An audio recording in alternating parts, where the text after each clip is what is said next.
inking those deals. The next phase is to learn how to win those insurance adjustments. We're going to follow 3 simple rules: being professional, being prepared, and following up with persistence. So let's get started. Let's start by defining our insurance buy ratio. What's a buy ratio? Your buy ratio is the number of adjustments you get approved versus the number of contracts you sign. A good buy ratio is 80% or more of all signed contracts.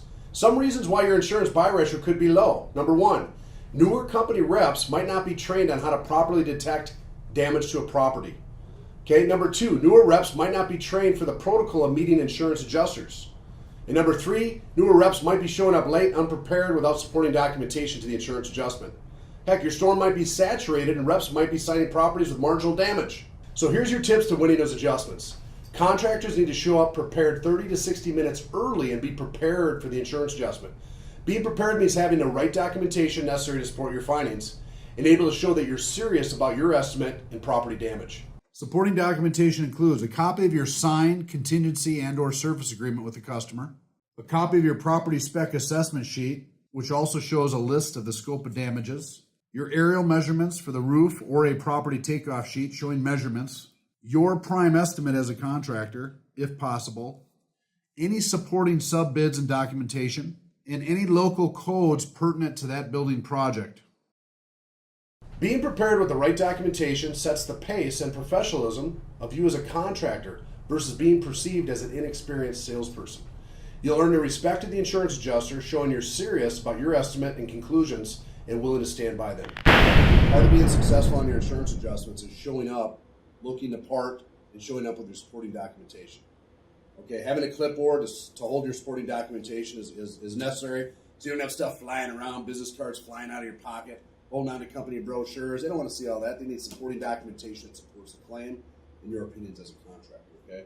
Also, you don't need a chainsaw and a hammer showing up to an insurance adjustment, but you need a tool belt. You got some things like chalk. Your adjuster's got chalk, you got chalk. You're going to be chalking things, taking pictures. Get a bunch of it. Get the little kitty chalk. This works real well, keeping your little belt. You need things like your tape measure, your iPhone, your camera, your iPad, okay? Why do you need a tape measure? Most of you guys use aerial measurements. You start getting things like custom windows, gutters, partial gutters, garage doors. You're going to need to, take out a tape measure and help the adjuster measure some stuff up. So be prepared and have some of this equipment with you. You'll be taken more seriously as a contractor, not an inexperienced salesperson.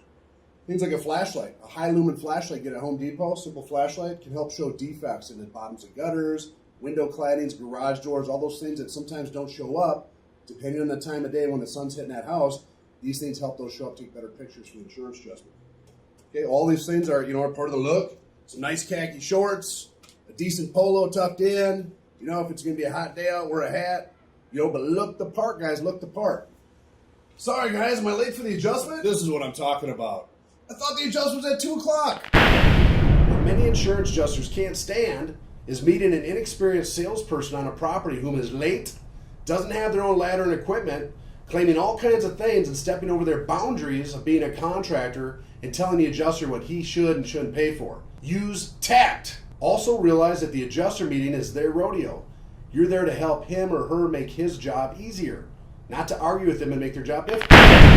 Contractors should let the insurance adjuster do their job, asking questions and offering assistance when necessary, but not get into an immediate confrontation with the insurance adjuster. Sometimes it's best to just stand there and watch them doing their test squares, taking photos, and staying out of their way. Sometimes they may invite you to join them in the documentation process. Either way, let them lead from the front. But stand by your supporting documentation when asked. You may be surprised at the attitude and result when you have the supporting documentation mentioned above and are able to present that at the first insurance adjustment. On large, complicated claims, sometimes the more the merrier. It's a good idea to have those specialty trade subcontractors present for things like custom windows, AC units, custom gutters. Anything that can help explain their point of view, opinion, or estimate can be extremely helpful in getting those claims assessed quickly and approved as part of your estimate and the claim itself. It also shows you coordinating with subcontractors as the prime contractor, possibly earning you overhead and profit. All right, guys, so how about when we experience the 4 Ds? Deny, defer, diffuse, defeat. We all know what that is. When in disagreement as a contractor, simply agree to disagree instead of getting a pissing match.